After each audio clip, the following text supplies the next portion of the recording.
Das also ist der Golf.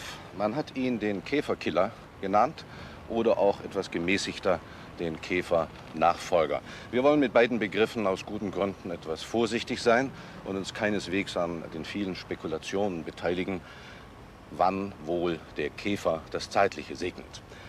Auf jeden Fall sind wir froh darüber, dass VW endlich sich wieder mit einer modernen Konstruktion auf dem Markt der kleinen Wagen beteiligt. Denn das war, und damit spreche ich nichts anderes als eine Binsenweisheit aus, höchste Zeit. Der Golf soll VW aus der Krise herausfahren. Wir können nur hoffen, dass es so sein wird. Es gibt ihn in zwei Versionen.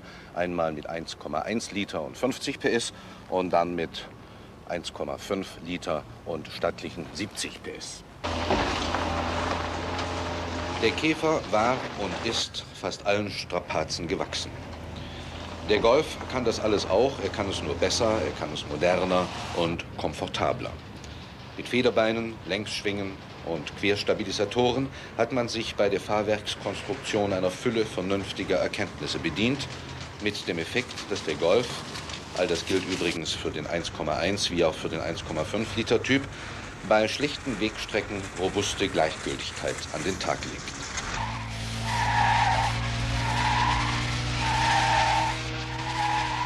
Der frontangetriebene Wagen meistert schnelle Kurvenfahrt spielerisch. Im allgemeinen Sprachgebrauch würde man ganz einfach sagen, er liegt ausgezeichnet.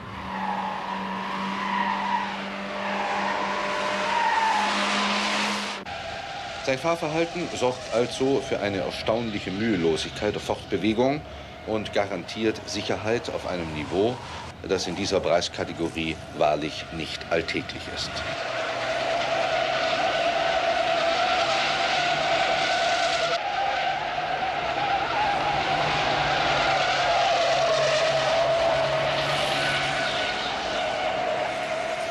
Das Rezept, dessen VW sich bediente, ist nicht neu und schon gar nicht einmalig.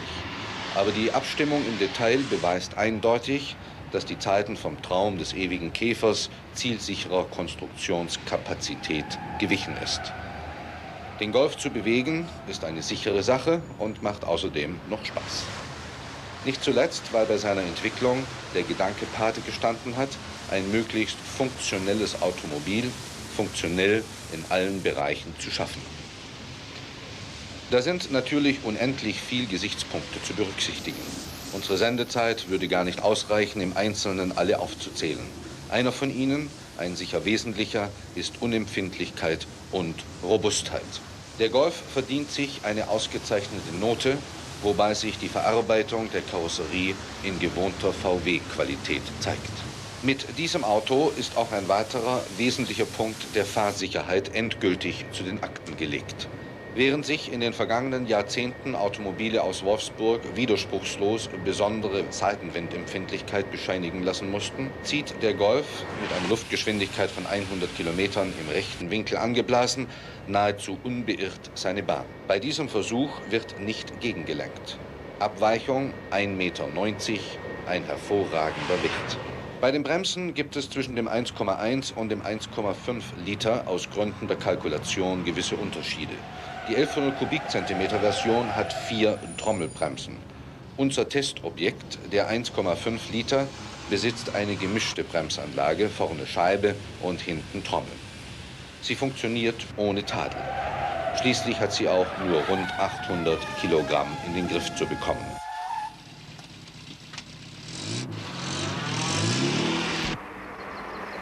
Ein Bremskraftverstärker ist bei dieser Konstellation überflüssig. Aus 100 Kilometern Geschwindigkeit steht der Wagen nach 51 Metern und 20 Zentimetern.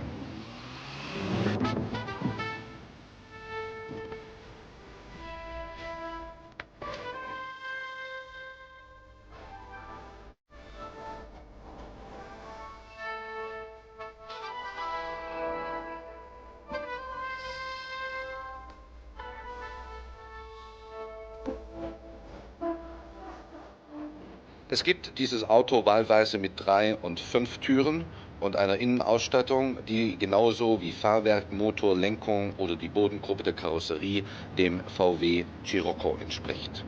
So geht es auch im Innenraum des Golf modern und sympathisch zu. Die Instrumente sehen nicht nur gut aus, sie sind es auch. Vernünftig gekennzeichnete Symbole, gute Belüftung und eine richtige Anordnung von Schaltern und Bedienungselementen waren nicht immer eine Selbstverständlichkeit.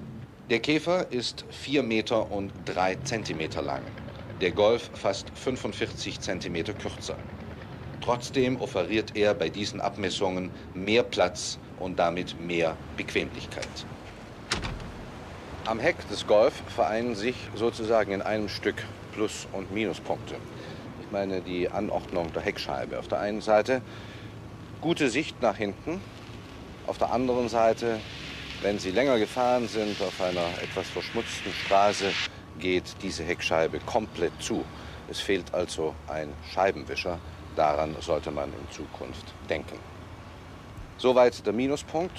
Der Pluspunkt ganz eindeutig in diesem Kofferraum zu sehen, der jetzt endlich einmal so aussieht, wie man sich das normalerweise bei einem Automobil dieser Größenordnung wünscht. Leicht beladbar, variabel mit Vorklappen der hinteren Sitzbank und damit groß, klein, je nachdem, so wie man ihn haben möchte. Während der 1,1 Liter Motor mit 50 PS eine Neukonstruktion darstellt, mit Querstrom-Zylinderkopf, kurzem Hub und oben liegender Nockenwelle, ist die 1,5 Liter Maschine ein alter Bekannter. Wir kennen sie vom Audi 80, in dem sie sich bereits, wenn auch in abgewandelter Form, einen guten Ruf erworben hat.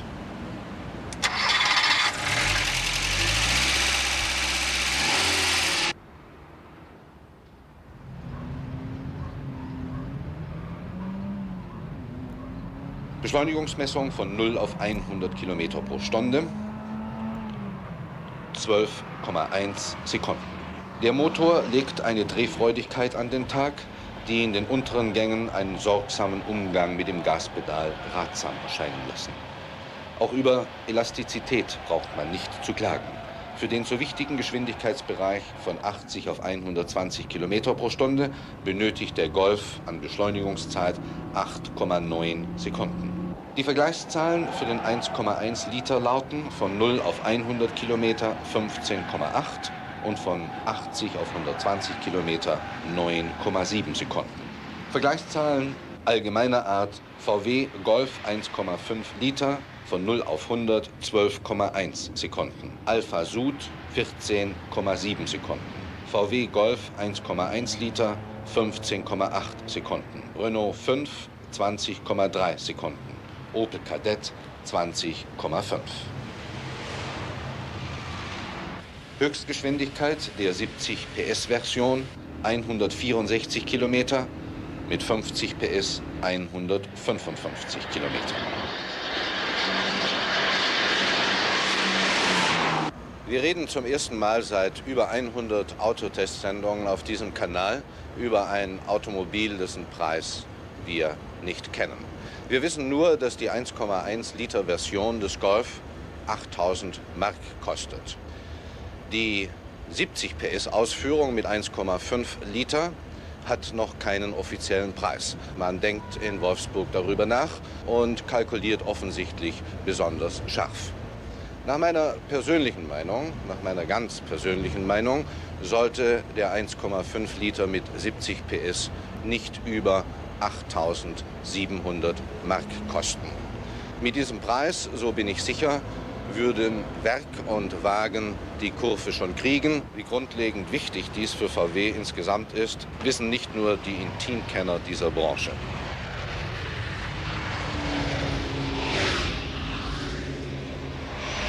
Wir haben bis jetzt den Golf als einen munteren Genossen kennengelernt, der zwar nicht durch Schönheit, sondern weit eher durch seine Eigenschaften bestreckt.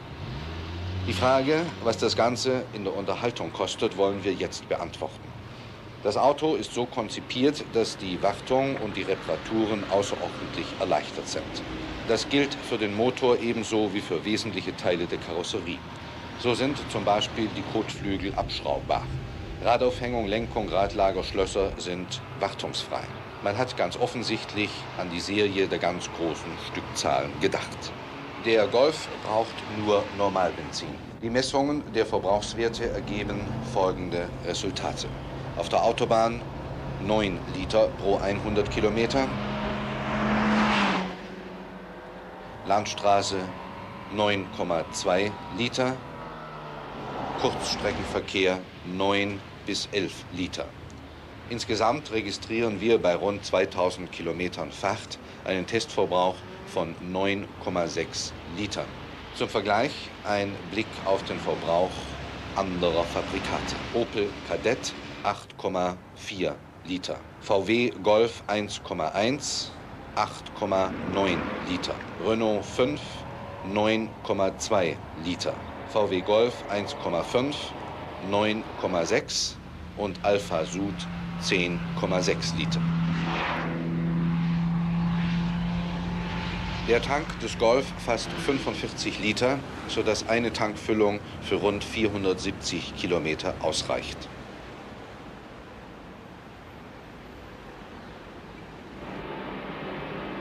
Der Käfer hatte, wie man weiß, auch bei klirrender Kälte keine Startschwierigkeiten. Das Gleiche verlangt man natürlich auch vom Golf. Der wassergekühlte Reihenmotor steht dem luftgekühlten Boxer in nichts nach. Ganz im Gegenteil. Man hat das Gefühl, dass er mit einer Minustemperatur von 15 Grad noch absolut mühelos fertig wird.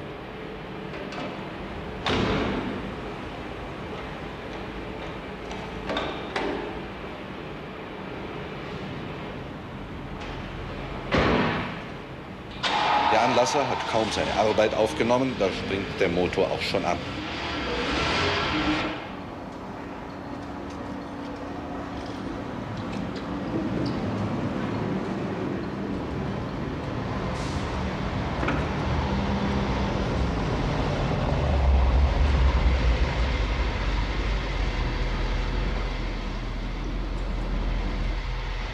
Diese Maschine hat übrigens ähnlich wie der Audi 80 eine für ihre Größenordnung recht sonoren Klang. 74 Phon. Wenn man als richtig unterstellt, dass der Golf keineswegs als Stadtwagen, sondern in seiner Klasse als ein Allround-Automobil gedacht ist, so bleibt noch als erfreulich festzustellen, dass man in diesem Wagen weniger schnell ermüdet, als dies normalerweise in Automobilen dieser Größenordnung geschieht. Das hat sicher auch mit dem insgesamt bestechenden Bedienungskomfort zu tun, der letztlich in einer erfreulichen Handlichkeit resultiert. Wendekreis 10,50 Meter. Man fährt entspannt, hat eine präzise Lenkung zur Hand und letzten Endes insgesamt ein Automobil, das seinen Vätern alle Ehre macht. Wiederholen wir noch einmal die wesentlichsten Messwerte. Beschleunigung von 0 auf 100, 12,1 Sekunden. Beschleunigung von 80 bis 120, 8,9 Sekunden. Höchstgeschwindigkeit 164 Kilometer pro Stunde. Innengeräuschmessung 74 Phon. Wendekreis 10,50 Meter. Bremsweg aus 100 Kilometern Geschwindigkeit 51,20 Meter. Seitenwindabweichung 1,90 Meter. Testverbrauch 9,6 Liter. Der Golf ist von der nationalen und auch von der internationalen Fachwelt schon vor seinem Erscheinen mit viel Vorschusslorbeeren bedacht worden.